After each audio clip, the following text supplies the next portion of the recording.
Capage TV. Capage TV.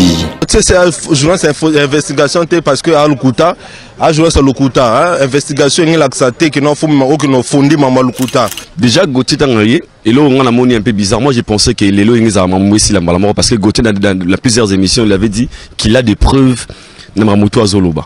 Alors tant que combien il nous dit encore qu'il faut réunir des preuves nous pas dans 2 semaines. Telle personne avec de tels comportements qui arrive à la limite à salir des images de gens. Un travail abattu d'une manière difficile, cet artiste Fally. Il a construit sa carrière difficilement. Il s'est sacrifié. Il a sacrifié sa famille pour devenir là où il est aujourd'hui. Nous ne permettrons à personne, alors à personne, d'éterner cette image. Tout ce que Gauthier c'est à lobby, au disque d'or certifié, au Vivendi, tous les preuves, ils ont biso. Toi, on a déjà. Tous les indices qu'il y a eu, et on contredit, il y a l'acceptation sur quoi. Quand on a droit, on a droit, il a qu'à pouvoir dans la justice pour que Moutou Alubaki Makambo Alubaki dans l'émission, il y a des preuves, il y a Makambo Alubaki. Nous avons kaka pour tout y Alubaki dans l'émission, il y a Alubaki. Quand tu viens à la télé pour salir l'image d'un artiste de ton pays, il faut en avoir preuve. Et ça la leçon à prendre pour nous chroniqueurs, pour les journalistes, pour Bato Salam Sala. Tant aux gens à la télévision, nous on a une haine. Et ça fait trop mal, à la télévision pour dire qu'il fallait créer une autorité par des mensonges, disque d'or, le Kouta, Vévendi, Boué. Pendant qu'il est conscient qu'ils ont faux.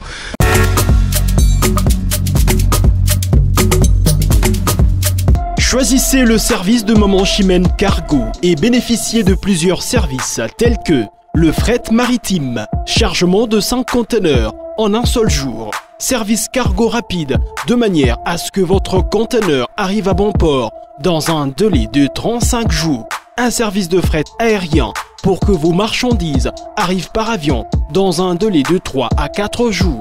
Maman Chimène dispose également d'un salon de coiffure mixte, coiffure homme de très haut niveau, coiffure femme avec des professionnels de la beauté et du look. Un salon qui respecte toutes les normes. Chez Maman Chimène, il y a aussi un restaurant qui vous met à votre disposition un petit déjeuner dès 8h à 10h tous les jours, ainsi que le grand buffet de 13h à 23h avec une multitude de repas africains. Rejoignez tous le service exceptionnel de Maman Chimène 6 à Dubaï, Moon Royal Hotel, Deira, Maman Chimène Cargo Service, toujours près de vous. On vous accompagne en tout pendant votre séjour à Dubaï. Hôtel Laël, une seule adresse à Luanda, à Luanda, précisément dans Palanca, côté de l'Université catholique Wana. Tout comme Hôtel Laël et Pessibiso, service nango ya qualité incomparable. Na kati Hôtel Laël, au moment on appelle chambre.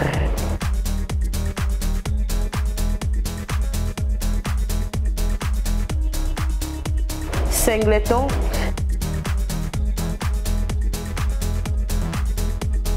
Chambre pour marier et surtout babalani, vous foutika bouladi na nuit de noces assurée. Favorable pour Nabino. Naba wifi na ngona kati gratuit. Soko komika na Hôtel Laël, wifi na yombala moko internet gratuit. Chambre suite pour naba kondier, pe na ba o badingaka makile de te ba suite ezawana. Restaurant de qualité, il y a VIP. Bar VIP. Dans la salle de fête, il y a VIP. On peut contenir 150 personnes. Salle de fête, il y a Hôtel Laël, il y a 250 personnes. Hôtel Laël, service, il y a kitoko favorable.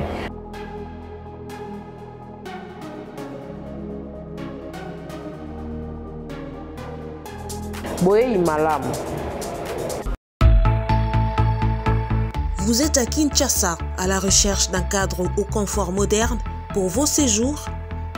Une gamme des meilleurs services pour votre entière satisfaction vous attend chez Ozanas House.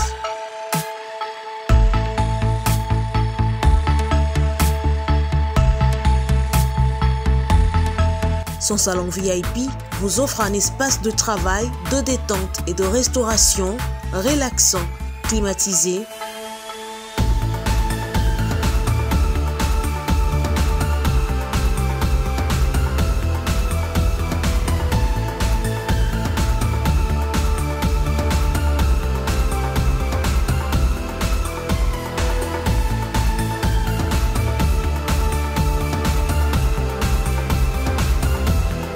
Et ouvrant sur un balcon qui vous offre une très belle vue. Et d'une cuisine entièrement équipée.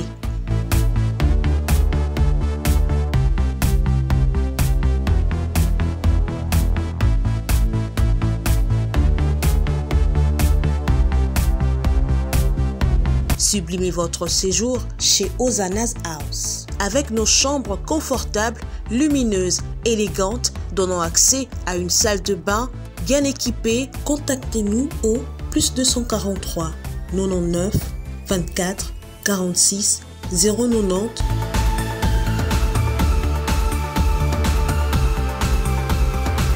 Ou encore au +61 420 513 456. Situé à Kinshasa au numéro 5 /A du quartier Malandi 1 dans la commune de Matete, référence à Revodacom, un accueil exceptionnel chez Hosanna's House. Voilà Alexis Wechi, Tomonio Awa, en tout cas, parle-nous d'abord de ta présence ici.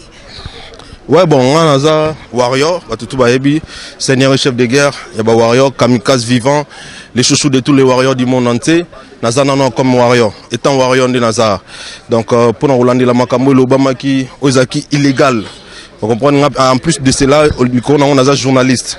Le lot, on a un journaliste, on a un bébé Moussala Nabiso, on a un bébé métier Nabiso, et Nazaki a pour nous un détail, on a un état justice.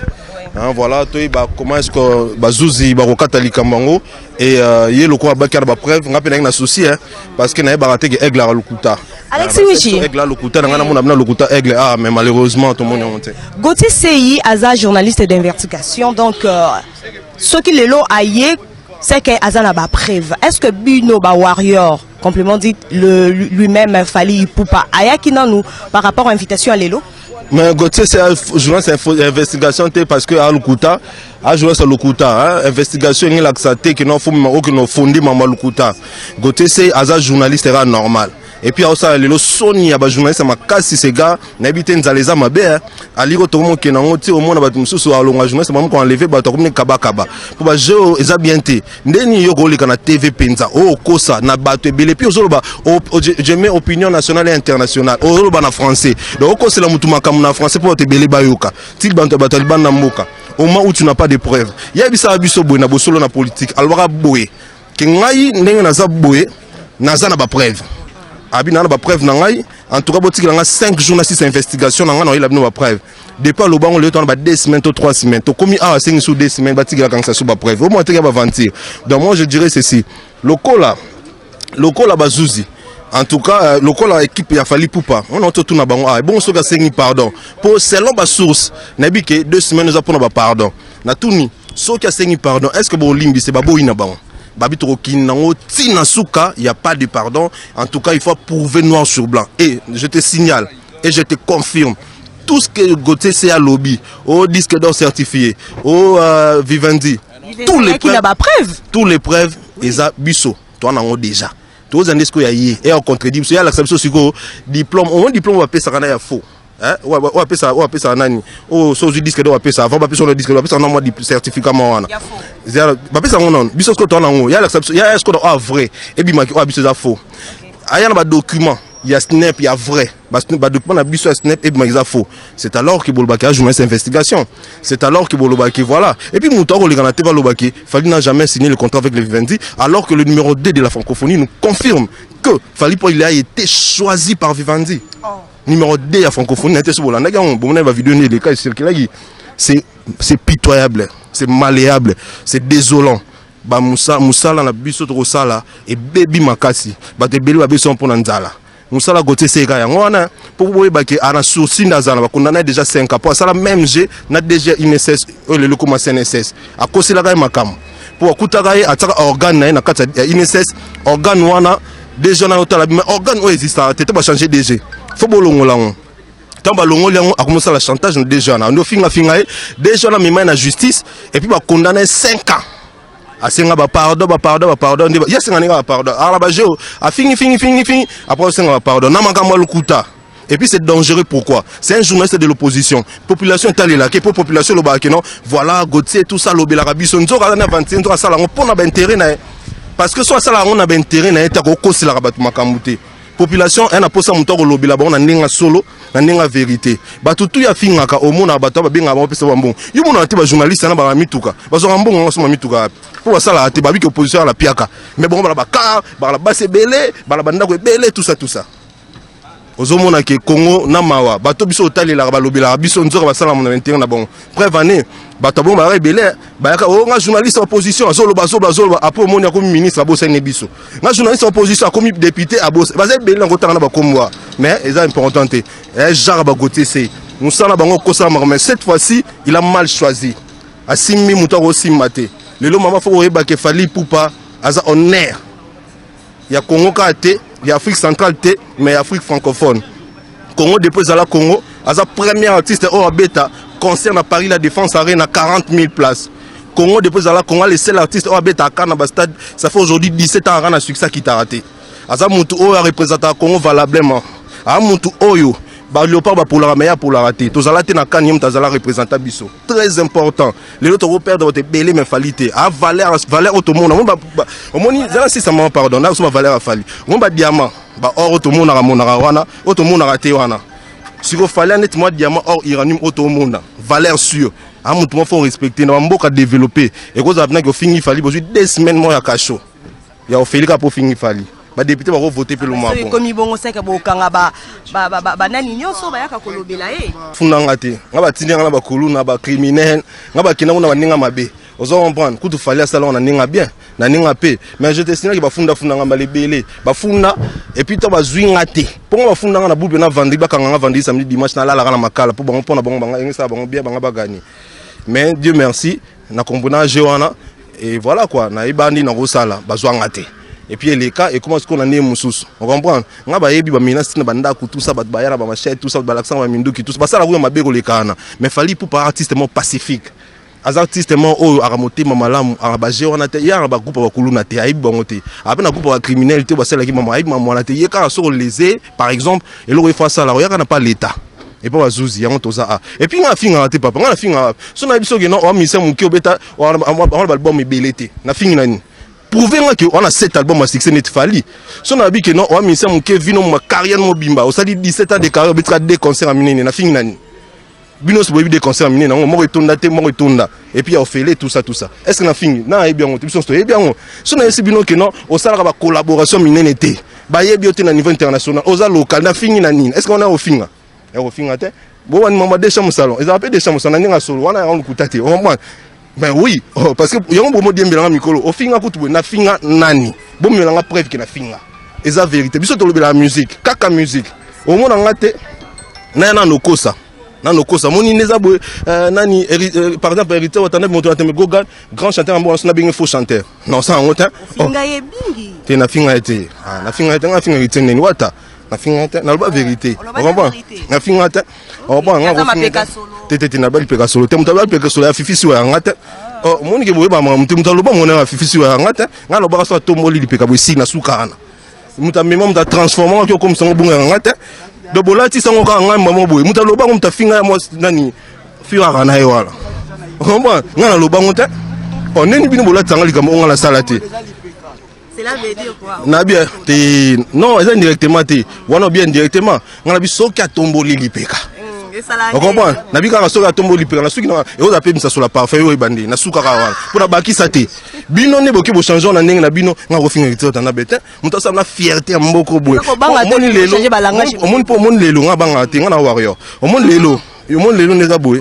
Après Fali, après Fali numéro 2, 3, 4, 5, 6, 7, 8, 9, 11 et vous hérité. Après hérité, bah potane kuna. On comprend. Hérité 11e. T'es nabi après Fali, m'a fallu arrêter.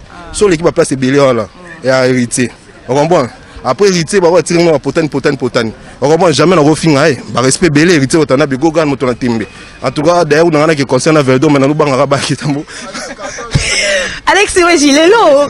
Attends un peu, on doit se le dire, on ne peut pas se voiler la face en tout cas. Lelo, comment nous, journalistes, attendez, il y a une injustice par rapport à ma propos. Mais il pose là de genre de personnes au l'engagement un peu dur face à face. Il y a artistes la biso. Maman, c'est la vérité. Si on a vu Lelo, fallait que musicien tout et puis ça on a cause nani. Bah non démontrer ngat.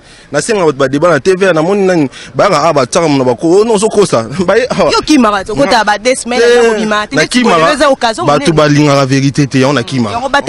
Te na ba ta ma te na ki mara parce que ba linga vérité te si on a vu vérité tout ba seliki. Oh azo ba na bien yo ebité ndozabo yo ndeza ebité fallait ça album 31 chansons on nzembo préféré na kosi. On attend 5 titres mo linga Bible de la rente linga on m'aider on linga mal accompagné on a la machine na pesa bon. Si ba misusu ba na album ba na album na terrain a ata 4 nzembo ebeta te na kosi nani. So na bi bon bosiliki. On comprend. C'est-à-dire que biso to finga te. Fali poupa aza muntu oyo alinga biloko wana te.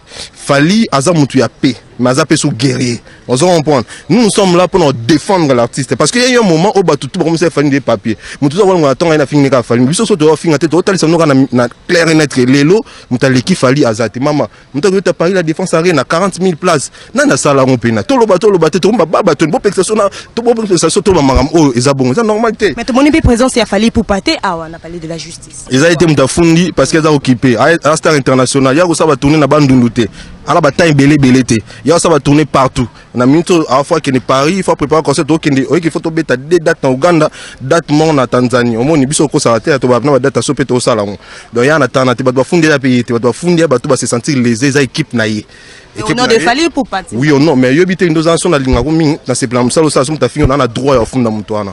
Mibe ko lobi bongo. Atanga pe na ko funda nga pe goti na ninga nga. On va na ko pa sala. Mais est-ce que le monde doit précéder nga pona nga de na sala. On comprend. Fali a millions de warriors. Il ne peut pas contrôler tout le monde.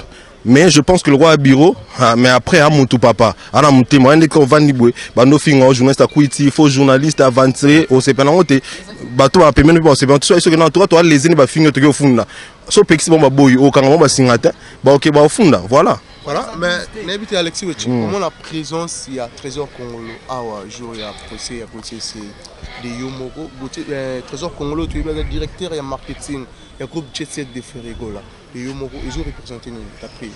Bon, au moni, maram, autre, bah, déjà, que, bah, Missem Soubana Simon, on peut dire que on comprend, jeune, voilà, na, auto, na, quand il y a un peu à Sengali par la Tiziette. Asenga absolu para ndaba batu wapeseka lipa Trésor Congolo il y a Trésor Congolo il a yo wana asenga lipa directeur de marketing voilà yem ta senga lipa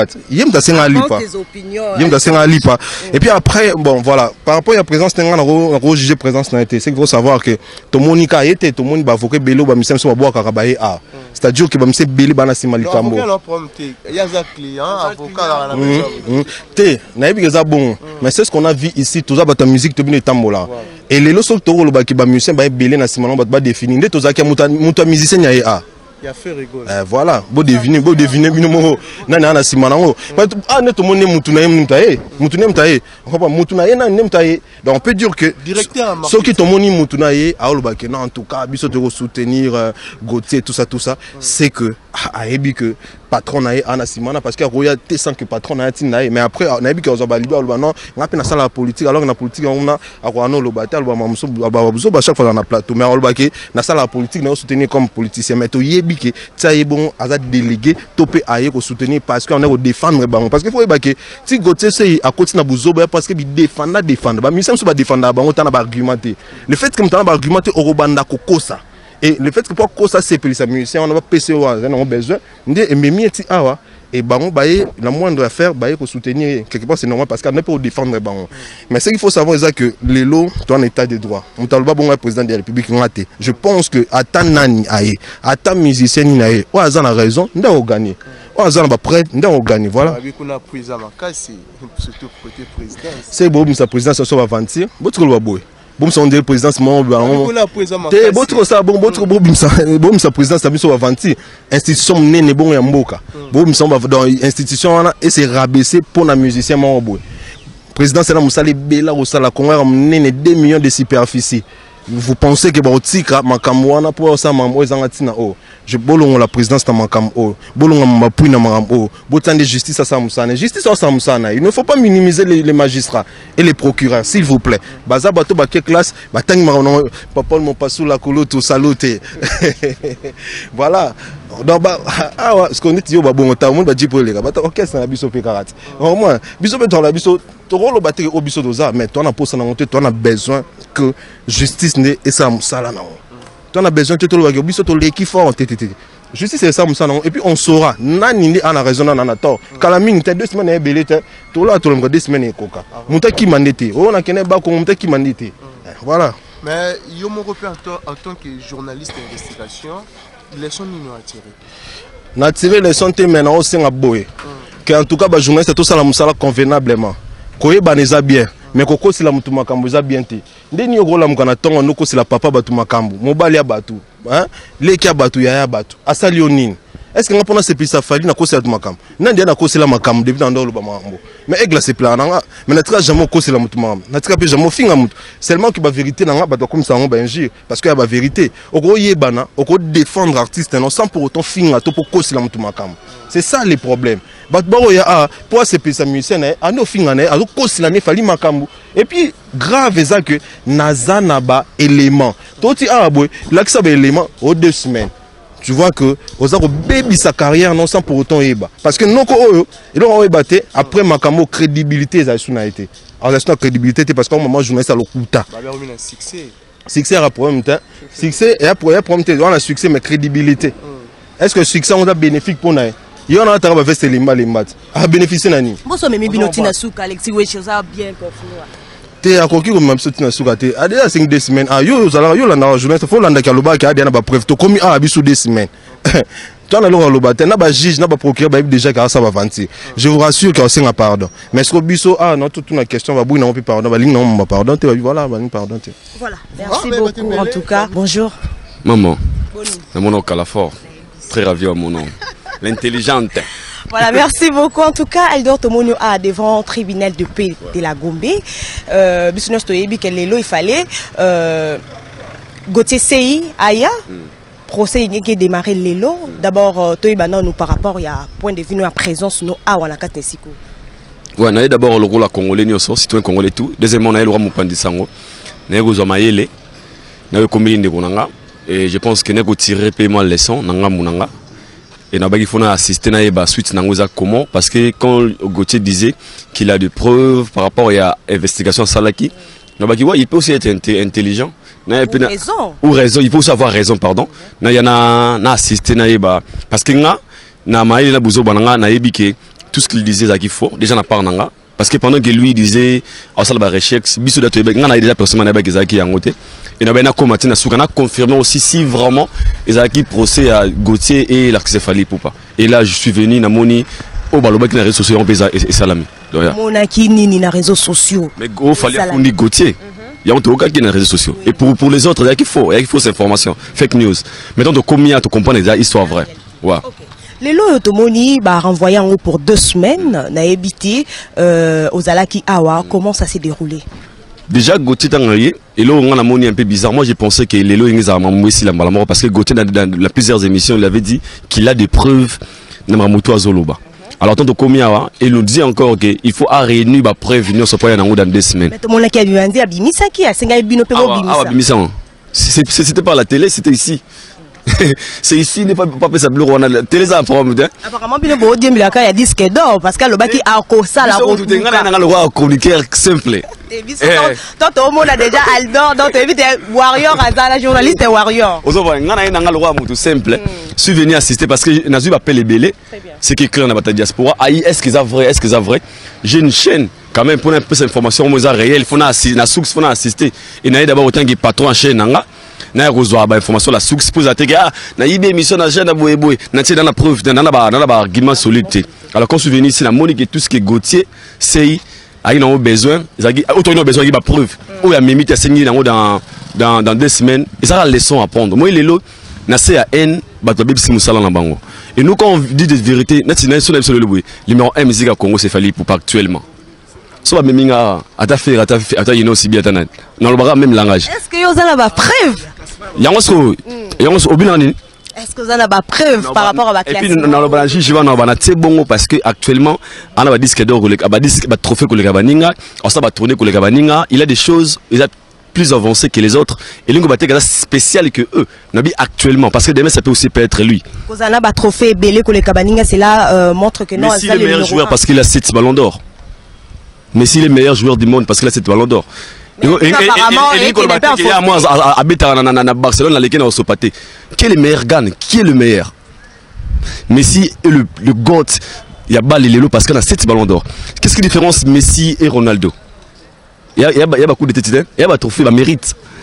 Le Messi a tiqué Ronaldo, l'autre dit que l'histoire à Balesili, la rivalité de Messi et Ronaldo est close. Pourquoi? Pour le ballon d'or. Messi a tout gagné, il a j'ai tout gagné dans le football.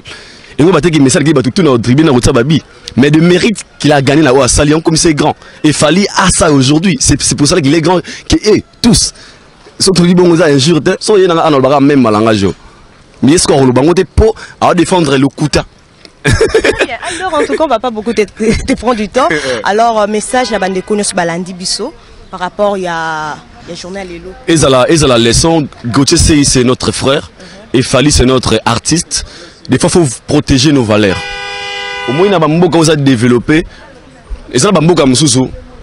Babi comme président mais babi comme musicien. Abi comme Kofi, abi comme Ferré, comme héritier, comme Fali. Ce sont nos ambassadeurs. Ils ont mérité quand même nos protections et puis nos valeurs, nos respects. Quand tu viens à la télé pour salir l'image d'un artiste de ton pays, il faut en avoir preuve. Et ça la leçon à prendre pour nous chroniqueurs, pour les journalistes, pour tant aux gens à la télévision, nous on a une haine. Et ça fait trop mal, moi, à la télévision pour dire qu'il fallait créer une autorité par des mensonges. Disque d'or, le Kouta, Véveni, Boué. Pendant qu'il est conscient qu'ils ont faux. Et puis il parlait en français.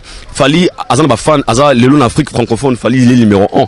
Alors apparemment français de mon langue ou un de dérangé hein. Parce que tout le monde a finga ka ba critique ka Fali Poupa mais tout le monde non te akeno funda bango na. Le message naie est très rapide parce que la langue va utiliser qui. C'est qui est clair. Un Ivoirien Rondi Mapengo. Au te doute na katinae. Tu vois. Kana ba trophée Lokuta. Trophée Lokuta c'est loyer. Na moni ku tu fais ça faire rigolo azif ko vraiment China Afrique du Sud. Na belo que zongo 5 sur la keto. On ngolo bani par là. On est bien ba salango. Ah, ya Lokuta. Donc na bité nga belo ke ba nominer. Nga salition fait 10 ans en Afrique du Sud. Ya mboko nanga. Wala mboko nanga. Na bi ko quand même sur na speaker ba point tout. Donc na bi na ba highway na wa. Ya solo. Te nga belo ke zongo sur la keto. Non comme ça comme et pourquoi bon dans son 4 en 2018 na couloir event voilà na maman les gars mbonanga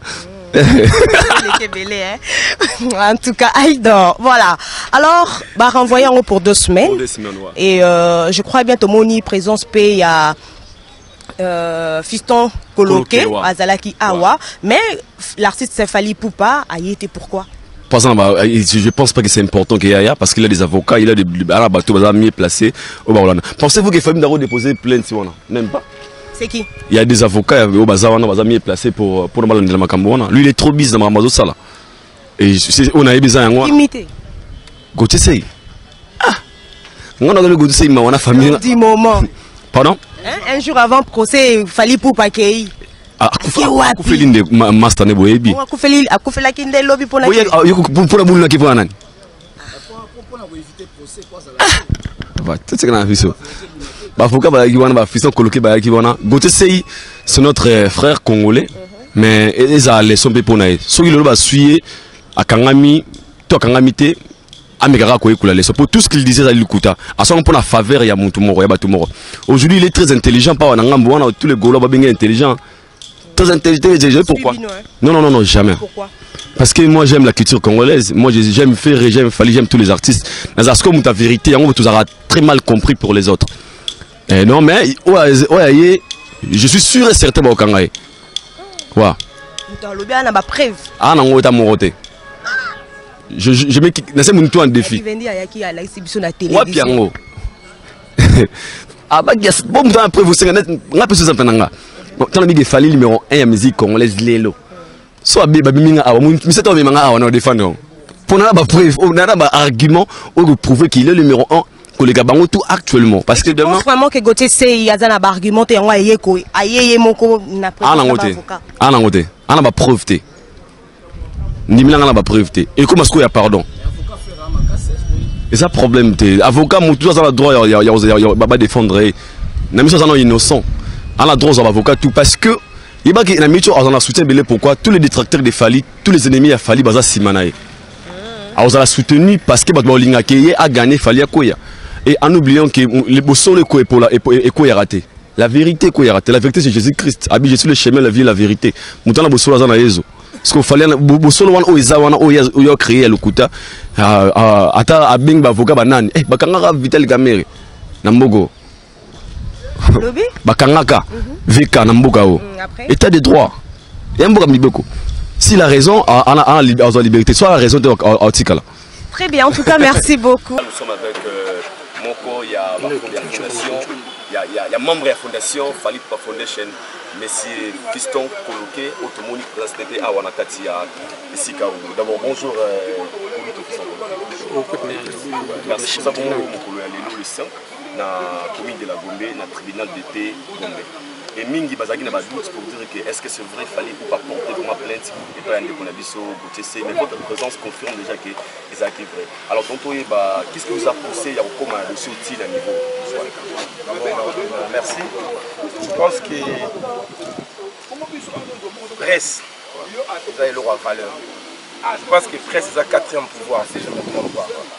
Et c'est comme dans mon cas, journaliste que je respecte beaucoup et que Bakuma Luka, pour des raisons j'ignore, pour salir l'image de l'artiste en personne de Fali, la meilleure manière il y a pour quand on a droit, on a droit il y a qu'à pouvoir la justice pour que Moto à l'Obaki na ba émission aya na ba preuve ya makambo à l'Obaki to yekaka pour to yeba oyoye à l'Obaki na ba émission aya l'Obaki yango awa liboso ya ba tembe bien malheureusement to yawa to na moto yo à l'Obaki na ba émission kaza na ba preuve nyonso ya makambo za ko loba a réuni tout le club awa à l'Obi à la preuve lelo à l'Obi indirectement ba pesa étant akinde ko ba moyen ba défense na ye pour aya ko répondre.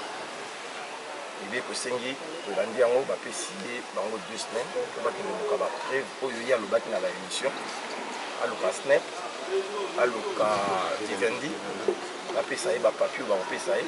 Comme ça, dans 2 semaines, nous avons un suspens pour nous avoir le droit. Parce que je pense que de manière pour nous respecter, ils ont une loi des alliés pour que nous ayons le monde se loi parce que c'est pas concevable que un journaliste de surcroît politique ou chroniqueur politique, je ne sais pas, puisse avancer de tels arguments et aujourd'hui de venir pour dire non, avant la preuve, il faut donc s'en attendre pour se défendre. Voilà donc la force reste la loi. Monsieur Koloké, est-ce que vous êtes content avec la décision du tribunal? Moi je suis un légaliste. Moi je fais confiance à la justice des mondes. Si nous sommes venus vers cette justice, parce qu'on estime qu'elle est digne, parce que seule la justice, elle est d'une nation.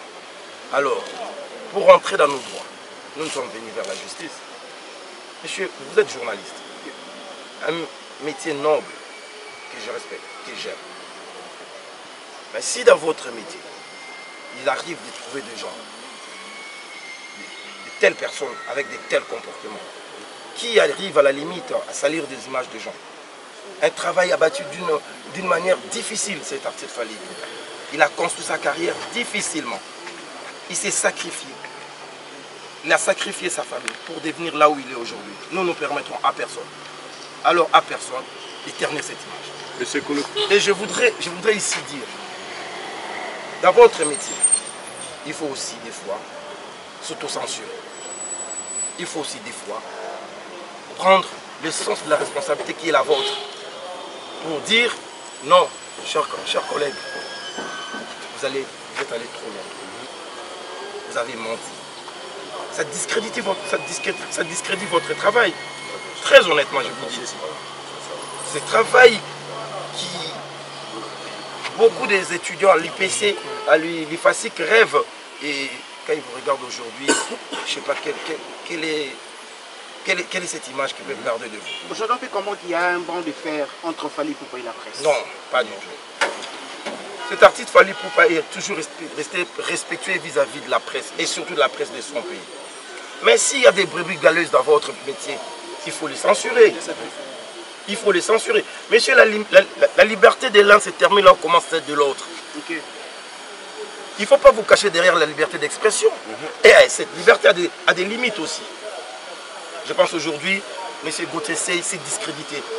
Les gens qui ont assisté dans cette audience ont compris que nous avons été devant un mec démuni de ses moyens. Aucune preuve de ce qu'il a avancé. Et aujourd'hui, il est sorti comme un petit garçon, malheureusement. Monsieur Coloquet, vous êtes lésé dans vos droits, mais cela implique aussi que l'équipe de Fally Ipupa prouve aussi que toutes les allégations de M. Gauthier étaient contraires à la réalité. Non, monsieur, la loi dit ceci, que celui qui accuse administre la preuve de son accusation. C'est à l'accusé. Qui a accusé? Mais c'est lui qui nous a accusés, c'est lui qui est allé dire que nous avons triché. C'est lui qui avait dit qu'il fallait pouvoir abattre sa carrière. C'est Fally Ipupa qui accuse. Je vous explique, oui, à la justice, c'est nous qui ramenons la preuve. Voilà. Mais croyez-nous, on a la preuve. C'est à lui aussi de nous démontrer que ce qu'il a avancé comme argument, il détenait des preuves. Voilà. Nous, nos preuves, nous allons les mettre à la disposition de la justice. C'est ce qu'on a déjà fait, croyez-moi. Croyez-moi. Nous sommes venus bien garnis. Et nous allons aller jusqu'au bout de cette logique-là, parce que nous faisons confiance à la justice. Il n'y a pas un bras de fer. Là encore, je voulais le réitérer, je voulais le dire solennellement. Il n'y a aucun bras de fer entre Fally Ipupa et les journalistes. Non, la presse reste la presse. Mais la presse aussi doit respecter l'artiste. Il y a ce respect mutuel doit exister. C'est pas parce que vous êtes la presse, vous croyez que vous avez le droit de vie ou de mort sur le champ. Vous allez à la presse. Non, ce pays doit changer aussi. Et la presse a un rôle très important.